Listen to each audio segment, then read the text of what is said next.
اسمعوني يا اللي عايزيني أدافع عن أبو بكر ظلما وزورا. بنت رسول الله موجودة في المسجد وأبو بكر في المسجد، ووجدت خصومة بين فاطمة وبين أبي بكر، عمياني كده تصف مع مين؟ يلا أنا بقى يا أهل السنة إما أنني أعرفكم إن شاء الله بتعاندوا عشان تروحوا جهنم، يا إما إن أنا أفتح لكم النور عشان تروحوا الجنة.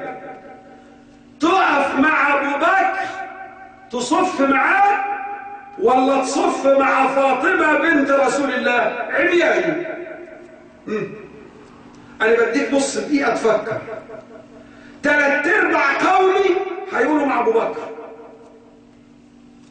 طبعا. ليه يا سيدي مع أبو بكر؟ لأن أبو بكر ده لو وزن إيمان الأمة، لو وضع إيمان الأمة في كفة وإيمان أبو بكر في كفة لرجحت كفة أبي بكر. طبعا في سني ما يعرفش الحديث ده. ده ممكن ان انت من يوم من المهد للحد تسمع الحديث ده. انا عايزك كده تقول لي شيخ بره بيقولوا الاقي فيلم الكرتون ده الحديث ده فين؟ عايزك تقول لي الحديث ده مكانه فين؟ بتاع وزن لو وضع الايمان ابو بكر في كفه والامه في كفه لرجحت كفه ابي بكر. فين الكلام ده؟ مش موجود. كذب، تزوير مطلق.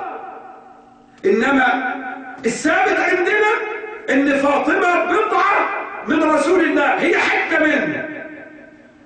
يؤذيني، هكذا قال رسولنا، يؤذيني ما يؤذيها. أبو بكر يعرف دي ولا ما يعرفش؟ أكيد يعرف إنها سيدة نساء العالمين، يعرف إنها سيدة نساء أهل الجنة،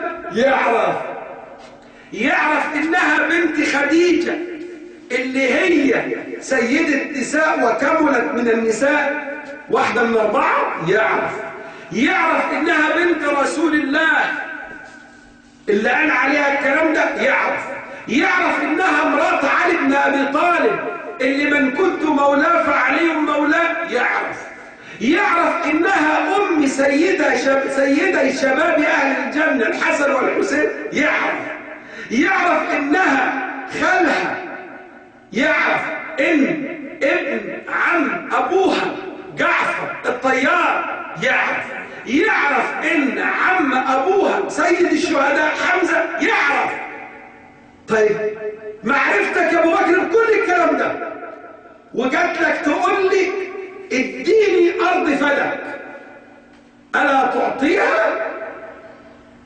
تقول لي هنا أبو بكر معافى، تقول لي أبو بكر غير مسؤول. والله حسني مبارك والسيسي وحكامنا الفاسدين كلهم لو جات لهم بنت رسول الله تقول لهم ادوني شرم الشيخ على مصر، هيقولوا لها ده لازم يعملوا بيها شو. بنت رسول الله جات لي تطلب شرم الشيخ، خديها يا اختي. قال لا دي انت بنت رسول الله. في حد ده رسول الله اللي عملنا بني ادمين. يقوم ابو بكر يتنكر لبنت رسول الله وتقول له فاطمة أترثك ابنتك ولا أرث أبي؟ يا سني يا سمعني وأنا مثلك، تريدني أن أصفق لأبي بكر، أصفق لأبي بكر وأدخل النار؟ فاطمة بنت رسول الله ماتت غاضبة عليه، والله يغضب لغضبها ويرضى لرضاها. يا عدنان يا إبراهيم يا عرعور يا عريفي، بنت رسول الله غضبت،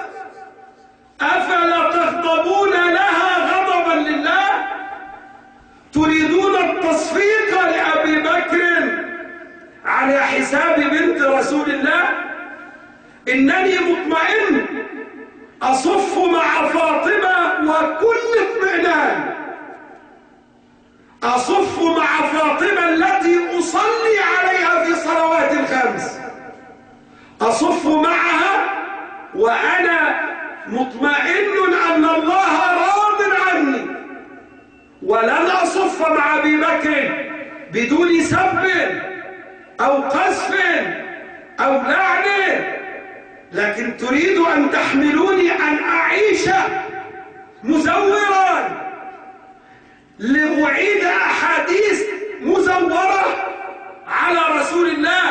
ووالله أبو بكر وعمر ما سمعوا هذه الأحاديث في حياتهما، وأن هذه الأحاديث صنعت في زمن معاوية واختلقت وافتعلت، لأن معاوية ما وصل لما وصل إليه إلا بأبي بكر،